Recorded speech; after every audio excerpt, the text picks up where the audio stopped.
Hello, ഒരു കുട്ടി വ്ലോഗായാലോ? കുറച്ചധികം കടകൾ വിസിറ്റ് ചെയ്യാനുള്ളത് കൊണ്ട് തന്നെ ഞാനും അമ്മയും ഒരു 2 മണിയായപ്പോൾ തന്നെ റെഡി ആയിട്ട് ഇറങ്ങാൻ വേണ്ടി നിന്നു. ബട്ട് മഴ ചതിച്ചു. അങ്ങനെ കുറച്ചധികം നേരത്തെ കാത്തിരിപ്പിന് ശേഷം മഴ മാറിയപ്പോൾ ഞാനും അമ്മയും പതിയെ വണ്ടിയെടുത്ത് ഇറങ്ങി. ഡ്രൈവിംഗ് പഠിക്കാനുള്ള മോഹമായിട്ടൊന്നും ചെന്ന് കയറിയതല്ല.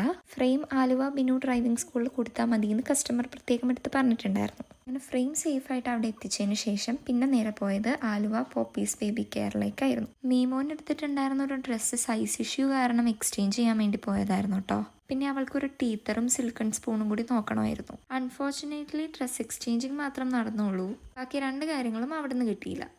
അങ്ങനെ നേരെ ആലുവ ഫസ്റ്റ് ക്രൈയിലോട്ട് പോയി. നമ്മൾ പറയാറില്ലേ എല്ലാം ഒരു കുടക്കീഴിൽ നിന്ന്, അതുപോലെ ബേബീസിൻ്റെ ഐറ്റംസ് എല്ലാം ഒറ്റ പർച്ചേസിൽ കിട്ടണം എന്നുണ്ടെങ്കിൽ ഇങ്ങോട്ടേക്ക് വന്നാൽ മതി കേട്ടോ. ഇവിടെ നിന്ന് മീമോന് ഒരു ഫ്ലോറൽ ടീത്തർ വാങ്ങിച്ചു. സിൽക്കൺ സ്പൂൺ അവിടെ നിന്ന് തന്നെയായിരുന്നു വാങ്ങിച്ചിട്ടുണ്ടായി. അതിനും ചെറിയ സൈസ് വരാറില്ലെന്നാണ് അവർ പറഞ്ഞത്. ആലുവയിലെ ക്രാഫ്റ്റ് സ്റ്റോറിൻ്റെ തൊട്ട് താഴെ അവ്ര എന്ന് പറഞ്ഞൊരു കട ഞാൻ നോട്ടീസ് ചെയ്തിട്ടുണ്ടായിരുന്നു.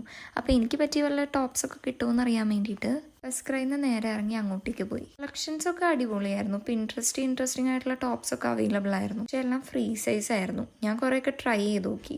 ബട്ട് ഫ്രീ സൈസ് ആയതുകൊണ്ട് തന്നെ ഞാൻ എടുത്തില്ല. ഫീഡ്ബാക്ക് എന്ന പോലെ ഞാൻ അവരുടെ അടുത്ത് പറഞ്ഞു കേട്ടോ, കളക്ഷൻസ് ഒക്കെ കൊള്ളാം, പക്ഷെ ഫ്രീ സൈസ് മാത്രമായിട്ട് എങ്ങനെ ശരിയാവുക, എക്സസൈസുകാർക്കൊക്കെ ജീവിക്കണ്ടേ. പിന്നെ ഈവനിങ് ടീ ടൈം ആയപ്പോൾ ഞാനും അമ്മയും കൂടി അടുത്തുള്ള ജ്യൂസി സ്പോട്ടിൽ കയറി. ഞാനൊരു കോൾഡ് ബൂസ്റ്റ് പറഞ്ഞു, അമ്മ ഒരു കോഫി പറഞ്ഞു. വീഡിയോ എടുക്കുന്നതിൻ്റെ ഇടയിൽ ആ കരങ്ങൾ വന്ന് സമൂസ റാഞ്ചി കൊണ്ടുപോകുന്ന കണ്ടില്ലേ.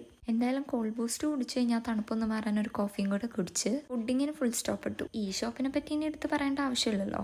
ഇവിടെ നിന്ന് എൻ്റെ സിസ്റ്റേഴ്സിന് വേണ്ടി ഒരു ചെറിയ പർച്ചേസ് ഉണ്ടായിരുന്നു. അതും കഴിഞ്ഞ് പിന്നെ നേരെ വീട്ടിൽ പോയി. ഞാൻ വാങ്ങിച്ച പൂച്ചക്കുട്ടി ടോയിനെ ഓഫീസിൽ കൊണ്ടുപോയപ്പം എൻ്റെ കുറച്ച് കൊളീഗ്സിന് അത് വേണമെന്ന് പറഞ്ഞിട്ടുണ്ടായിരുന്നു. അങ്ങനെ വാങ്ങിച്ച പൂച്ചക്കുട്ടികളെല്ലാം ഞാൻ ഒരുമിച്ച് പ്ലേ ചെയ്തു. വീട്ടിൽ 4 ആളുണ്ടെന്ന് എല്ലാവരും അറിയട്ടെ. മീൻവൈൽ മീമോക്ക് വേണ്ടി ഏതറ്റം വരെ പോകുന്ന അവളുടെ അമ്മാമ്മ ഒറ്റ കൊടുത്തിട്ടുണ്ടായിരുന്ന കുറച്ച് ബേബി ഫീഡിങ് ബോട്ടിൽസിൻ്റെ ഇടയിൽ നമുക്ക് ആവശ്യമുള്ള സൈസിനുള്ള സിൽക്കൺ സ്പൂൺ കണ്ടുപിടിച്ചതിൻ്റെ ആഹ്ലാദത്തിലായിരുന്നു. അപ്പോൾ ഇന്നത്തെ വീഡിയോ ഇത്രയേ ഉള്ളൂ. ചാനൽ ആരെങ്കിലും ഫസ്റ്റ് ടൈം കാണുവാണെങ്കിൽ ഇഷ്ടപ്പെട്ടിട്ടുണ്ടെങ്കിൽ സബ്സ്ക്രൈബ് ചെയ്യാൻ മറക്കണ്ട.